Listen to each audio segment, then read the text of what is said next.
কানাডাকে হারিয়ে Copa America 2024-এর ফাইনালে জায়গা করে নিল আর্জেন্টিনা। 10 জুলাই বুধবার বাংলাদেশ সময় সকাল 6টায় কোপা আমেরিকার প্রথম সেমিফাইনালে মুখোমুখি হয় আর্জেন্টিনা ও কানাডা। কানাডাকে 2-0 গোলে হারিয়ে ফাইনালে উঠে যায় আর্জেন্টিনা। র্যাঙ্কিংয়ে অনেক পিছিয়ে হলেও আর্জেন্টিনার সাথে ভালোই খেলছিল কানাডা।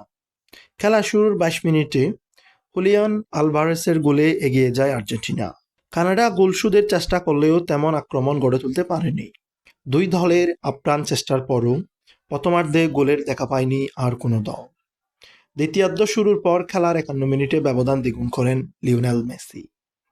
কানাডা সুন্দর খেলে আপ্রাণ চেষ্টা করলেও আর্জেন্টিনার ডিফেন্সকে ফাঁকি দিয়ে গোলের দেখা পেতে ব্যর্থ হয়। অবশেষে 2-0 গোলে খেলা শেষ হয়। সে সাথে শিরোপার জয়ের জন্য আরও এক ধাপ কাছে এগিয়ে যায় আর্জেন্টিনা। আগামী 15 জুলাই শিরোপা জয়ের জন্য আর্জেন্টিনা মুখোমুখি হবে উরুগুয়ে ও কলম্বিয়ার মধ্যকার সেমিফাইনাল ম্যাচের বিজয়ীর সাথে।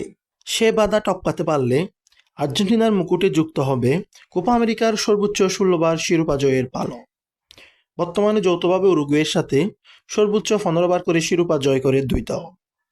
আগামী 14 জুলাই রবিবার বাংলাদেশ সময় সকাল 6টায় তৃতীয় স্থান নির্ধারণী ম্যাচে মাঠে নামবে কানাডা।